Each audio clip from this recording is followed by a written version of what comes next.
People walk past him every single day, but nobody ever saw him. David, the school janitor, spent his mornings quietly mopping floors, picking up trash, and fixing things nobody cared about. He never complained.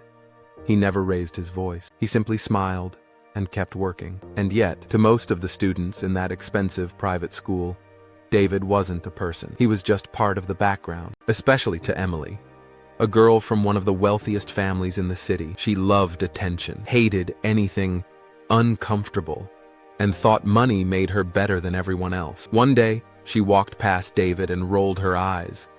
Ugh, why does our school even hire people like him? Her friends laughed.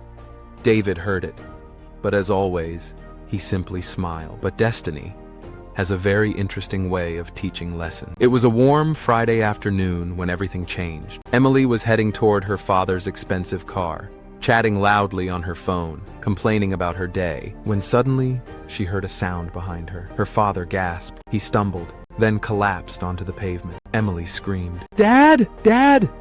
Somebody help! Please!" People froze. No one knew what to do. Parents looked shocked. Students panicked. But one person ran toward them without hesitation. David, the janitor. He knelt beside Emily's father and said, "Stay back. He's going into cardiac arrest." His voice was calm, firm, confident. Emily stared through tears.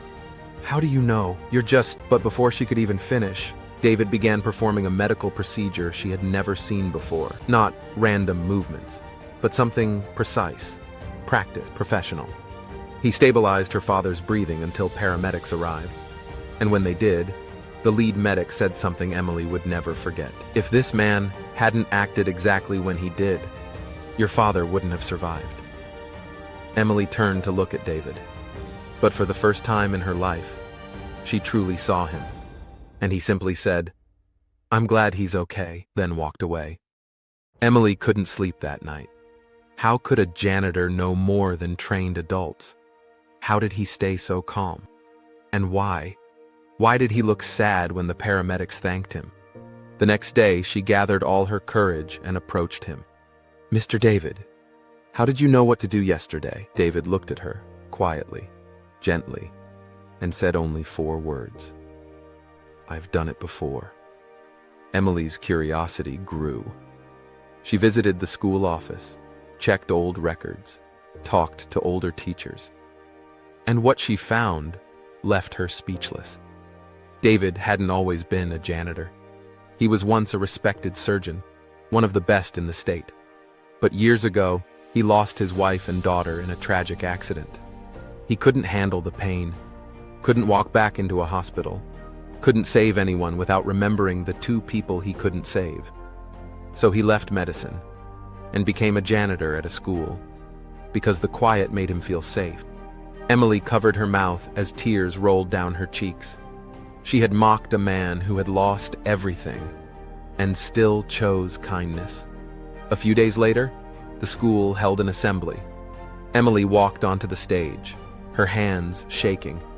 "I want to say something," she said to the entire school. "There's a man here we all ignored, a man we disrespected, but he saved my father's life. And he saved many more before that." The room went silent.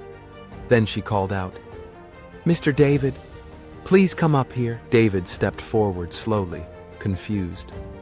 Emily looked at him with sincere, trembling eyes.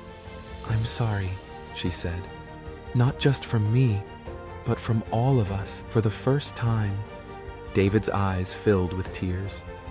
The entire school stood up and clapped for him. Not out of pity, but out of respect. After the assembly, Emily's father came to see David. He walked slowly, using a cane, but smiling warmly. "David," he said, "I own a chain of medical clinics, but we don't need a surgeon." He paused, looked David in the eyes. "We need someone with heart, someone who cares, someone like you." He offered David a supervising position, a job where he could help people without stepping into surgery again. But that wasn't all. Emily handed David an envelope. Inside was a scholarship foundation, created in the name of David's wife and daughter, fully funded. helping young medical students from poor families. David's hands shook. His voice broke. "You did this?" Emily nodded through tears. "You saved my family. Now we want to help you honor yours." And for the first time in many years, David felt something he thought he had lost forever. Hope. Sometimes, the people we ignore carry the biggest stories. Sometimes the quietest hearts have known the loudest pain. And sometimes, the person you look down on is the one who lifts you up. Follow for more stories.